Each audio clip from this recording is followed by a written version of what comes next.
कामयाबी और नाकामी दोनों की सूरत में इमरान नियाजी का मोरल बुलंद। तहरीक अदम एतमाद अपोजिशन का इमरान नियाजी को एक मुनफरद तोहफा, बेहतरीन तोहफा, 2022 का बेहतरीन तरीन तोहफा। अस्सलाम वालेकुम वरहमतुल्लाहि वबरकातुहू। नाज़रीन, मैं आपका मेज़बान अहमद सत्तर कुरैशी आपके अपने पसंदीदा प्रोग्राम जिसका उन्वान होता है आपके सामने लेके हाजिर खिदमत हूँ। आज जुम्मतुल मुबारक का दिन है।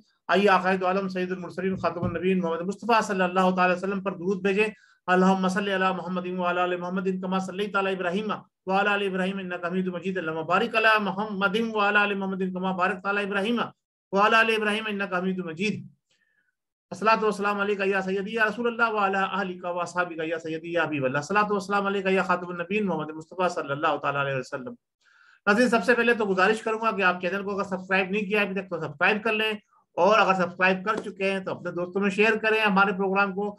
अल्लाह ताला आपको बरकत अता फरमाएगा। इस जुम्मतुल मुबारक की बरकतें और रहमतें और नेमतें आलम इस्लाम के तमाम मुसलमानों को अल्लाह तबारक तआला अता फरमाए और उनके सदक़े और तुफ़ैल मेरे वतन पाकिस्तान की हिफाजत फरमाए और हम सबको अपनी ज़बान में रखे। नाज़रीन, अपोजिशन का तहरीक अदम एतमाद बड़ी अहम और नुक्ते की बात है जनाब। आज तहरीक अदम एतमाद अपोजिशन ने पेश कर दिया। इमरान नियाज़ी साहब, अब ये तहरीक जो है कामयाब हो या नाकाम हो, इसकी एक ही सूरत है, एक तो कामयाब होगी या नाकाम होगी। अच्छा, इसका बेनिफिट किसको जाएगा? बड़ी मजाखेज बात यह है, सोचने की बात यह है कि तहरीक अगर कामयाब होती है तो भी और नाकाम होती है तो भी।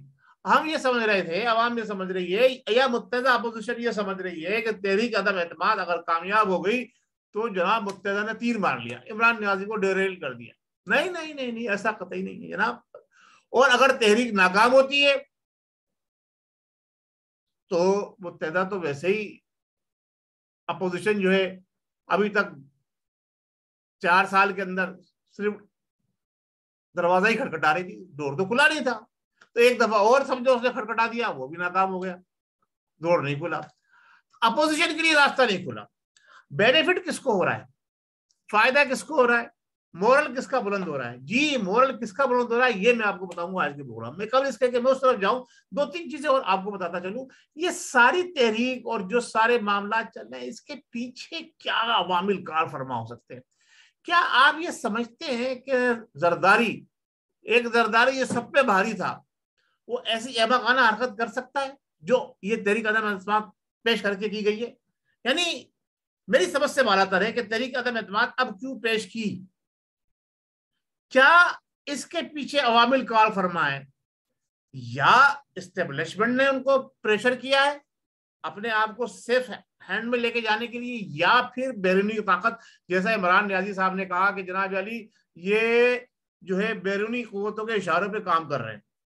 तो अब तक तो हम ये सुनते आ रहे थे कि इमरान नियाज़ी, और मैं भी यही कहता आ रहा था कि इमरान नियाज़ी साहब जनाब अली वो अपने आकाओं को खुश करने के लिए ये सारे काम कर रहे हैं। लेकिन अब जो सूरत हाल है वो थोड़ी सी मुख्तलिफ होती चली जा रही है। अब इस सूरत हाल के अंदर जो है वो बेनिफिट जो है अवाम को तो कोई जाता नहीं है, चाहे कामयाब हो तहरीक अदम एतमाद या नाकाम हो, अवाम तो वही दो जो चक्की के पार्ट में पिस रही है वैसे ही पिसती रहेगी। हाँ, अलबत्ता इसका बेनिफिट जो जाएगा वो इदारों एस्टेब्लिशमेंट को जाएगा। इदारों एस्टेब्लिशमेंट को किस तरह से जाएगा? अगर तहरीक अदम एतमाद नाकाम हो जाती है तो जाहिर सी बात है नई हुकूमत बनानी पड़ेगी। नई हुकूमत बनेगी तो इदारे किसको चुनते हैं? ये इदारों की मर्जी है। और इदारों का सरबराह कौन है इस वक्त, सबसे अहम रुकन कौन है, वो आप सबको मालूम है। तो जो कुछ भी होगा उसकी मर्जी उसमें शामिल होगी, उसकी मर्जी से ही होगा, मर्जी शामिल नहीं होगी, जो कुछ भी होगा उसकी मर्जी से ही होगा। तो अदम एतमाद कामयाब होने की सूरत में फायदा किसको? इदारों को। नाकाम होने की सूरत के अंदर इदारे तो गए, नाकाम होने की सूरत में इदारे तो गए, लगता ये है, लेकिन ऐसा नहीं है। क्यों? कि ये अंडरस्टैंडिंग है मौजूदा हुकूमत की, यानी इमरान नियाज़ी साहब की इदारों के साथ। तो जाहिर सी बात है वो इदारों को सपोर्ट करेंगे। तो बेनिफिट किसको गया? इदारों को गया। यानी कामयाबी की सूरत में भी और नाकामी की सूरत में भी बेनिफिट किसको जा रहा है? इदारों को जा रहा है। मलिया मेड कौन हो रहा है? रुसवा कौन हो रहा है, रांगे दरगाह कौन जा रहा है। कामयाब हो जाती है तो जनाब अपोजिशन वो शलकूद करेगी, जनाब हमने जनाब न्याजी साहब को घर भेज दिया, जनाब ये जनाब बिस्तर बोरिया। अरे मेरे भाई न्याजी साहब को आपने बिस्तर बोरिया समेटे घर तो भेज दिया, लेकिन उनको आपने सियासी शहीद कर दिया, उनको एक बड़ी हयात मिल गई। अभी तक तो ये सिर्फ चांस था कि वो अगली हुकूमत में आएंगे नहीं आएंगे, लेकिन अगर तहरीक अदम एतमाद कामयाब हो जाती है तो वो सियासी शहीद हो जाएगा। जरदारी साहब आप तो इस तजर्बे से गुजरे हैं, आपने बेनजीर को शहीद करा के हुकूमत बनाई थी, तो अब सियासी शहीद कराकर आप इमरान नियाजी को अगले 5 साल के लिए अवाम के अंदर जाने पर मजबूर कर देंगे। भाई देखो मुझे मेरा टर्नओवर पूरा करने नहीं दिया, मैं ये कर रहा था, मैंने वो कर दिया, और मैं ये कुछ करने जा रहा था, मेरे अगले ये प्लान थे। तो वो एक मासूम बनकर एक मर्तबा फिर अपने अंदाज के अंदर कौम को फिर बेवकूफ बनाने में कामयाब हो जाएगा। जिस तरह से अभी देखें, उसको थूक के चाटने में न्याजी साहब को कोई फर्क नहीं पड़ता, थक वो अपना काम कर रहे हैं। जो चौधरियों को के भी तल्ले लग गए, वहां भी जाके हाजिरी दे दी, जी हुजूर मैं हाजिर हो गया हूँ, जी प्लीज एक दफा फिर मेरे हाउ पर रहम फरमाइए। और एमक्यूएम वहां भी पहुंच गए, अल्लाह अकबर, लंगर खाने के लिए उनका, और जनाब अली दूसरे लोगों के पास भी जा रहे हैं। ये तो उस शर्म हया तो वहां कोई है ही नहीं, उसका नाम ही नहीं है ये हमारे पास। और जो बॉडी लैंग्वेज उन्होंने इस्तेमाल किया है, ये पाकिस्तान की हिस्ट्री में किस तरह से लिखा जाएगा ये अल्लाह बेहतर जानने जाता, आइंदा आने वाला मौरिद क्या लिखता है।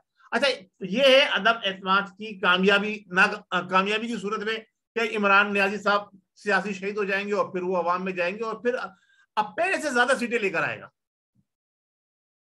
अच्छा, अब तहरीक अदम एतमाद कामयाब हो गई, अब एस्टेब्लिशमेंट फिर अपने जोर पर आएगी और वो जिनको लाना है उनको लेकर आएगी। अगर तहरीक अदम एतमाद कामयाब नहीं होती है फिर क्या होगा, फिर क्या होगा, इस पे किसी ने सोचा, गौर किया है?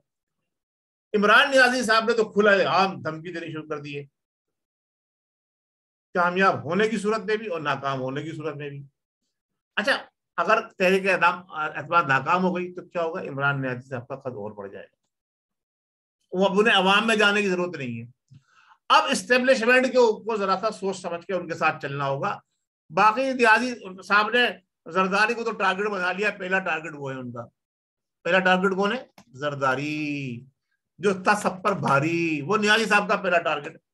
बाकी तो सब जब बचौड़े हैं उनके आगे, जब वो जरदारी को कंट्रोल कर लेंगे तो बाकी तो बचौड़े रह गए। तो अब ये देखना हमने ये है कि तहरीक अदम एतमाद का पेश कर कर क्या मुत्तहदा अपोजिशन ने कोई सही इकदाम उठाया।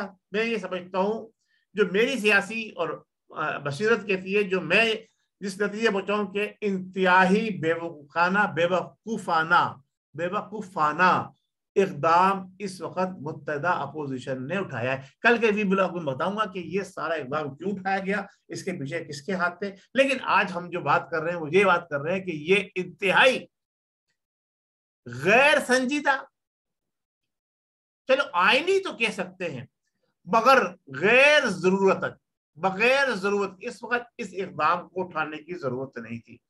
अब चाहे कोई भी इसको किसी तनाज़ुर में लेके जाए, मैं ये समझता हूं, जो मेरा नजर कहती है, जो हमें बजाय लोगों से नजर देखने में नजर में आ रहा है, दोनों सूरतों में, कामयाबी की सूरत में भी इमरान नियाजी को फायदा पहुंचेगा और नाकामी की सूरत में भी इमरान नियाजी को ही फायदा पहुंचेगा। तहरीक अदम एतमाद कामयाब हो गई, वो सियासी शहीद हो गए और अगली बारी वो डट कर आएंगे मुकाबला करने के लिए, और लोग कहेंगे जनाब अली हमने टर्नओवर पूरा करने दिया, हम पता नहीं क्या कुछ उखाड़ पछाड़ कर जाते। और अगर कामयाब हो गई, यानी तहरीक अदम नाकाम हो गई और नियाजी साहब, तो फिर आप सोचे कि वो बिफरा हुआ शेर क्या करेगा। गालम गलोच पर तो अभी उतर ही आया है वो, माँ बहन तो उसने अभी शुरू कर दी है। दूसरों को कहते हैं तमीज के दायरे में, अगर आपने किसी इदारे के खिलाफ और हुकूमत के खिलाफ बात की तो तुम्हें 302 के तहत तुम्हारा तख्ता ही उलट देंगे। आप खुद जो है वो जो जिस हद से भी गुजर सकते हो वो गुजरने की कोशिश कर रहे हैं, जो कुछ कहना है कह डाले। ये चीज जो बॉडी लैंग्वेज है, इस पर मैं इंतहाई उनसे जो है माजरत के साथ ये कहूंगा कि आप तो अहल ही नहीं थे, आपको जो जिम्मेदारी दी गई है उसके आप अहल नहीं थे। आप साबित कर रहे हैं, अपने हर हर इक़दाम से साबित कर रहे हैं कि आप इसके अहल नहीं थे। जिन लोगों ने आपको यहाँ बैठा दिया वो भी अब कान पकड़कर अगर आपको हटाने के लिए आ गए हैं तो फिर वो हटा के ही रहेंगे आपको, क्योंकि आपने तो खुलेआम धमकी देना शुरू कर दी। जो काम करने का था आपने जब हुकूमत संभाली थी उस वक्त नहीं किया, अब आप लोगों को धमका के वो काम करना चाह रहे हैं, तो ये जो है नामुमकिन है। तो अब सियासी जो बड़े बड़े जुगाड़ड़ी हैं वो सब क्या कह रहे हैं, वो क्या कर रहे हैं, वो गलत बात है। लेकिन जो कुछ नजर आ रहा है मंजरनामा, वो नजर आ रहा है कि तहरीक अदम एतमाद ये नियाजी साहब के लिए पुल सिरात तो बना हुआ है, लेकिन मसला ये है कि पुल सिरात के ऊपर से अगर ये पार कर जाए तो भी ये जन्नत में जा रहे हैं। सही है, जो इन्होंने अपनी जन्नत सोची हुई है, जो बनाई हुई है, और ये अगर पुल सिरात से गिर भी जाते हैं तो इन्होंने नीचे जनाब अली अपने लिए एक और जन्नत बनाई हुई, और वो जन्नत होगी अवामी जन्नत। ये अवाम में पहुंच जाएंगे, अवाम इनको फिर कंधों पर उठा के लाएगी। नोट कर ले मेरी बात, जरदारी भी नोट कर ले, मियाँ साहब भी नोट कर ले, और एक और बड़ा नाम है वो मैं अगले प्रोग्राम में आपसे डिस्कस करूंगा इंशाअल्लाह तबारक ताला। आज बस मैं यहीं से इजाजत चाहता हूं आपसे कि ये तहरीक अदम एतमाद ये पीडीएम की जानिब से जरदारी साहब के सॉरी पीडीएम की जानिब से ये एक इंतहाई बेहतरीन तोहफा तहरीक इंसाफ को दिया गया है, यानी पीटीआई की गवर्नमेंट को दिया गया। गवर्नमेंट को ये एक इंतहाई बेहतरीन तोहफा है ये। अब उस तोहफे को वो किस तरह से इस्तेमाल करते हैं ये उनके ऊपर डिपेंड करता है। बहुत शुक्रिया। अस्सलाम वालेकुम व रहमतुल्लाहि व बरकातुहू। पाकिस्तान जिंदाबाद।